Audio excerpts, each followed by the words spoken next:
I'm concerned, the bullies are winning here. There is a majority of people who have the power and resources to put out there an image about the niqab. I teach in schools, and I said to a young bunch of children, I said to them, if somebody came into your... You're about to witness one of the most heated debates where Douglas Murray absolutely obliterates some Islamic women scholars about their choice to wear the niqab. These are the kind of topics that the left-wing media wants you to shy away from. But Douglas is not afraid to say what we are all thinking publicly. Can I just begin with you, Fatima? Yes. 56% of British people don't really support the wearing of the full face veil in public. They don't want it. Well, I think it depends on where you take the poll, really, because, something that I've recently launched is a project called Secrets of a Muslim Woman, and it's all about letting people know why we do what we do, because I think a lot of it is to do with not really being familiar with it. You know, I mean, my message to the British public is that you've got nothing to fear. You know, this is a piece of cloth. They don't feel that, though, do they? Because elsewhere in this poll, a majority said they don't know how to relate to a woman wearing a full face veil. I think, the people who have actually interacted with women who wear the face veil, people who work with them. I mean, we're in East London today. In East London, the veil is practically, normal on the streets of East London. People who've actually interacted and worked with women who wear the veil have absolutely no problem. Douglas is about to let her eat her words in a second. But it's important to recognise the importance of transparency and open communication in society. Douglas's stance against the niqab aligns with the values of openness and trust that are foundational to our community. If you cover your face, it creates a barrier that prevents effective interaction and understanding between individuals. This lack of visibility can promote suspicion and fear, as people are naturally wary of what they cannot see or understand. Moreover, in a society that values equality and freedom, the niqab can be seen as a symbol of oppression, particularly against women. It is essential to protect the societal values that promote gender equality and individual freedom. By discouraging the wearing of the niqab, we are not only fostering a more transparent and cohesive society, but also standing up for the rights and dignity of women. The fear of the unknown. Douglas Murray, would you like to see the veil banned here?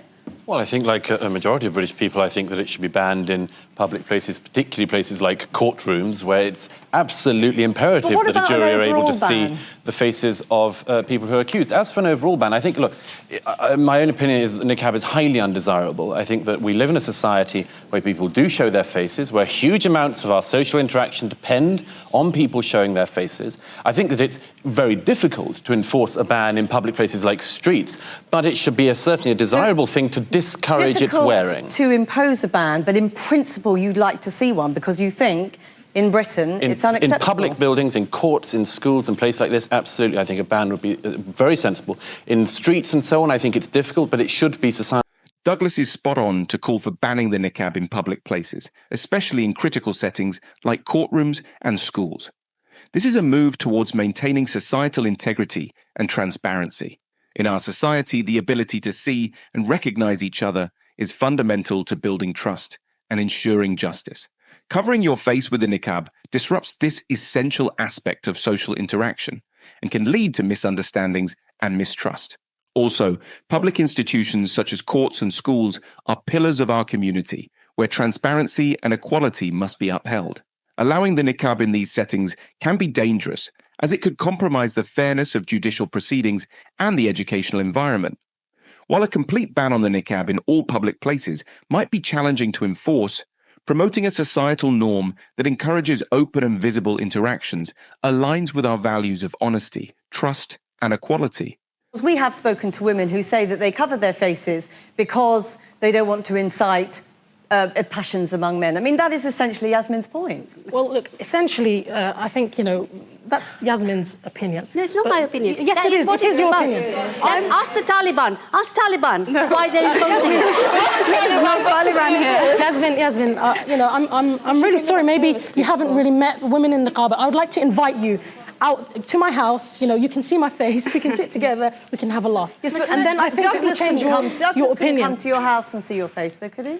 I can assure you I'm not going to be aroused. He could meet my husband. What these women in niqab fail to understand is that women covering their faces is only to prevent inciting passions among men, which is not only outdated, but also undermines the principles of personal responsibility and self-control.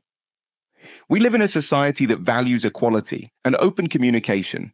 It is very important that individuals can interact face-to-face, fostering trust and understanding. In addition to that, the notion that men cannot control their passions unless women cover their faces is a disservice to both genders. It places an unfair burden on women and diminishes the moral responsibility of men.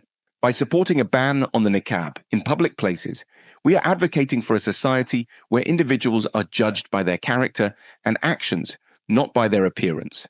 Okay. We accommodate religious expression in this country. You know, Jehovah's Witnesses who don't want blood transfusions, Sikh people who want to wear turbans. We make exceptions, you know, in certain situations. And so, look, you know, I really want to reach out to the public and say, you've got nothing to fear from us. But take up Yasmin's, I was born in this country. I love this country. Take up Yasmin's point that this is about exceptionalism. Take up Yasmin Alibhai-Brown's point about this is about exceptionalism. We accommodate, don't we, in this country, and in my country, Britain, we accommodate religious expression. And we do make exceptions for people. And there's nothing, and that's what I thought. And we cannot destroy the minorities and the religious belief in the name of equality. But what if the majority feel uncomfortable, feel uneasy and say they don't want it? I think then the onus is on us as well, isn't it? I mean, to actually reach out. And I'm hoping that this is just going one step towards that, to say to people, look, you know, we're human beings just like you. But if I As Douglas rightly said, societal cohesion and transparency are important. While it is true that we accommodate various forms of religious expression, such as Jehovah's Witnesses refusing blood transfusions or Sikhs wearing turbans, the niqab presents a unique challenge. Unlike other religious symbols, the niqab covers the face, which is fundamental to human interaction and trust. In public spaces, particularly in institutions like courts and schools or even the park, the ability to see and recognize each other is essential. It ensures accountability and promotes a sense of community. While we should respect religious beliefs, there must also be a balance. If the majority feels uneasy or uncomfortable with the niqab, it is crucial to address these concerns. Upholding societal values of openness and equality sometimes means making difficult decisions that Douglas is brave enough to talk about, and in this case, it's support for a ban on the niqab. If I may very quickly, religious freedom is an extremely important thing, and I think most people who would agree, I hope in this room, that Britain is the most tolerant place in the world to live, including as a Muslim. But let's just add one thing to this, if I may. The issue of social interaction is very important, and not just to me, but obviously to a majority of the British people. What I say tonight, what Yasmin says and other people say tonight, people see our faces, they know who said it. I'm sorry to say this, but nobody knows who you are. They can hear your name, they can't see you. If I say something stupid on television tonight, people know it's me saying it. If you do, with all due respect, you can disappear and no one knows. No, we're not disappearing. You can see us here. Come on. The meaning of this thing is extremely important to address. The meaning of this thing is women are by nature dangerous to men and society. Therefore, they must be covered, they must be buried. That's the meaning of it. And that Douglas Murray's rebuttal is spot on, as it emphasizes a critical point. Social interaction and accountability are fundamental to any peaceful society.